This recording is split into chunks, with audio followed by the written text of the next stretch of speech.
हम basic electronics के बारे में जानने के लिए नए नए टॉपिक्स के ऊपर जो बेसिक इलेक्ट्रॉनिक्स से रिलेटेड है उनके बारे में आप लोगों को बताएंगे। तो पहला जो सबसे डाउटफुल टॉपिक होता है वो मेरे हिसाब से कंडक्शन बैंड ही होता है। कंडक्शन बैंड सबका डाउटफुल टॉपिक हो सकता है, बट एक्चुअली क्या होता है कि कंडक्शन बैंड डाउटफुल नहीं होता है। कंडक्शन बैंड पढ़ना तो बहुत ईजी है। हमें एक्चुअल में न्यूक्लियस का, इलेक्ट्रॉन्स का मूवमेंट और किस तरीके से वो एक एटम के अंदर होता है ये नहीं पता होता है। तो बेसिक डाउट एटम होता है, और अगर एटम के बारे में हमें पूरा डिटेल पता है तो हम कंडक्शन बैंड आसानी से पढ़ सकते हैं। ठीक है, एटम बताता हूँ मैं पहले, फिर हम कंडक्शन बैंड पे आ जाएंगे। कंडक्शन बैंड को पढ़ते टाइम हम वैलेंस बैंड भी पढ़ लेंगे। ठीक है, एटम में होता क्या है, जब जो एटम का स्ट्रक्चर होता है उसके अंदर एक बीच में न्यूक्लियस होता है जिसके अंदर पॉजिटिव प्लस न्यूट्रॉन्स होते हैं और बाहर उसके चारों तरफ इलेक्ट्रॉन्स चक्कर काट रहे होते हैं। ये इनमें इलेक्ट्रॉन्स चक्कर काट रहे होते हैं। इलेक्ट्रॉन की एक खास बात होती है कि क्या ये इलेक्ट्रॉन इसी शेल में चक्कर क्यों काट रहा है। ये बहुत बड़ा रीजन है कि ये इलेक्ट्रॉन यही इसी इसी कांस्टेंट शेल में क्यों चक्कर काट रहा है, इसी जिसमें चक्कर काट रहे होते हैं जिस ऑर्बिट में, उन्हें एनर्जी लेवल या शेल बोला जाता है। ये इसलिए काट रहा होता है कि हम किसी इलेक्ट्रॉन को एनर्जी दे रहे हैं, नहीं दे रहे, ये न्यूक्लियस इसको अट्रैक्ट कर रहा है। और as a planetary motion, planets जिस तरीके से सन के अराउंड चक्कर काटता है उसी के बेसिस पर यहाँ पर भी वही तरीका, वही प्रोसेस होता है। इसमें क्या होता है कि ना ही तो हम इस इलेक्ट्रॉन को एनर्जी दे रहे हैं, ना ही ये एनर्जी दे रहा होगा। ये बस केवल इसके चारों तरफ चक्कर काट रहे होते हैं, रेडिएशन ये निकालते रहते हैं। तो इलेक्ट्रॉनों का एक फिक्स हुआ कि ये पर्टिकुलर ऑर्बिट में ही चक्कर काटेंगे। जैसा कि बोर नेल्स बोर ने भी बताया कि NH इक्वल टू H/2π का इंटीग्रल मल्टीपल होना चाहिए n π वगैरह। तो इसी ऑर्बिट में ये इलेक्ट्रॉन्स चक्कर काटेंगे। जिन ऑर्बिट्स में ये इलेक्ट्रॉन चक्कर काटते हैं इन्हें शेल बोलते हैं। ये न्यूक्लियस हो गया, ये फर्स्ट शेल हो गया, ये सेकंड शेल हो गया। अब हमारा डाउट है कि कंडक्शन बैंड क्या होता है। एटम के बारे में क्लियर हुआ, इलेक्ट्रॉन के बारे में क्लियर हुआ, न्यूक्लियस के बारे में क्लियर हुआ। अब हमारा डाउट है कि ये वैलेंस बैंड और कंडक्शन बैंड क्या होता है। तो वैलेंस शेल क्या होती है उससे पहले हम पढ़ते हैं। तो मैं यहाँ पर आप लोगों के लिए केवल सिलिकॉन के ऊपर डिस्कस करता हूँ, क्योंकि सिलिकॉन सेमीकंडक्टर मटेरियल है, बेस्ट सेमीकंडक्टर मटेरियल है in compare to germanium. Also germanium से भी बढ़िया सेमीकंडक्टर मटेरियल सिलिकॉन है। वैसे जर्मेनियम में हम काम में लेते हैं सेमीकंडक्टर के लिए। तो वैलेंस बैंड क्या होता है, जो ये वैलेंस है ये तो भी अपनी सेकंड, ये देखो ये अपना हो गया न्यूक्लियस। अब हम इस एटम को ग्राफिकली रिप्रेजेंट कर रहे हैं। ये अपना न्यूक्लियस हो गया जो कि यहाँ पर है, इसका हमने एनर्जी लेवल 0 मान लिया एज ए रेफरेंस।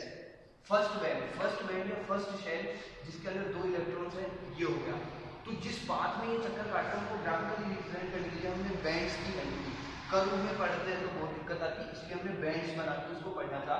उसको हमने कहा कि ये एनर्जी बैंड है जिसमें ये चक्कर काट रहा है, एनर्जी शेल्स या ऑर्बिट्स और एनर्जी बैंड बताए।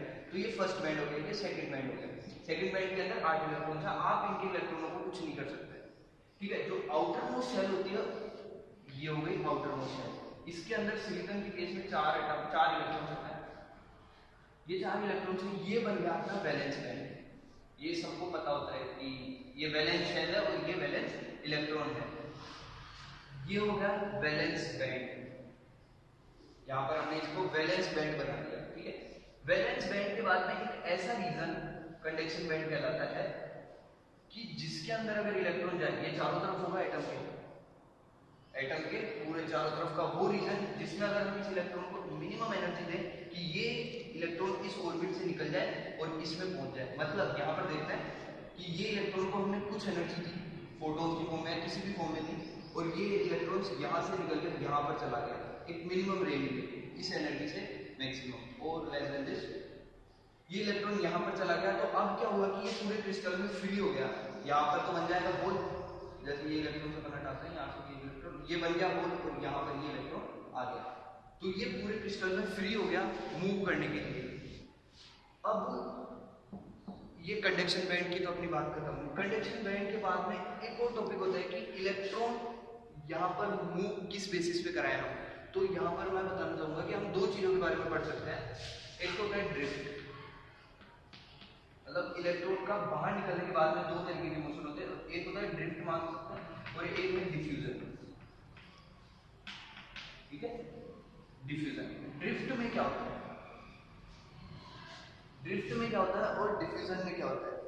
ड्रिफ्ट और डिफ्यूजन में एक डिफरेंस है कि ड्रिफ्ट मोशन उसको कहते हैं जैसे ही हमारा इलेक्ट्रॉन कंडक्शन बैंड में आया और हमने बाहर से एक पोटेंशियल प्रोवाइड कर दिया, इलेक्ट्रिक फील्ड या पोटेंशियल हमने इसको दिया, पोटेंशियल डिफरेंस यहाँ पर जनरेट किया, तो इस इलेक्ट्रॉन का जो मूवमेंट होगा या जो ये पर्टिकुलर डायरेक्शन में मूव करेगा वो हो जाएगा ड्रिफ्ट। मतलब जब हमने एक्सटर्नल पोटेंशियल देकर या इलेक्ट्रिक फील्ड लगाकर इस इलेक्ट्रॉन के मूवमेंट को कंट्रोल किया तो वो हो गया ड्रिफ्ट। एंड डिफ्यूजन, डिफ्यूजन क्या होता है कि ये इलेक्ट्रॉन्स हमने बढ़ाना शुरू कर दिए, बाहर कंसंट्रेशन, फ्री इलेक्ट्रॉन्स की कंसंट्रेशन बढ़ाई, तो जो कंसंट्रेशन बढ़ी तो क्या सोचने की बात ये है कि बहुत सारे जब इलेक्ट्रॉन्स हो गए बाहर तो ये मूव करेंगे, रिपल्शन होगा, मूव करेंगे और मूव करके इस तरीके से जाते हैं कि हायर कंसंट्रेशन यहाँ पर थी इलेक्ट्रॉन्स की, यहाँ पर कम इलेक्ट्रॉन्स थे या थे ही नहीं, पूरे क्रिस्टल की बात कर रहे हैं तो ये इलेक्ट्रॉन्स यहाँ से ये मूव कर रहे हैं, मूव तो ये भी कर रहे हैं और एक पर्टिकुलर डायरेक्शन में मूव करेंगे,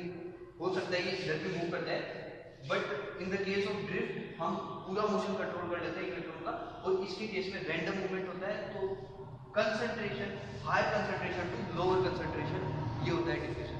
ठीक है, थैंक यू।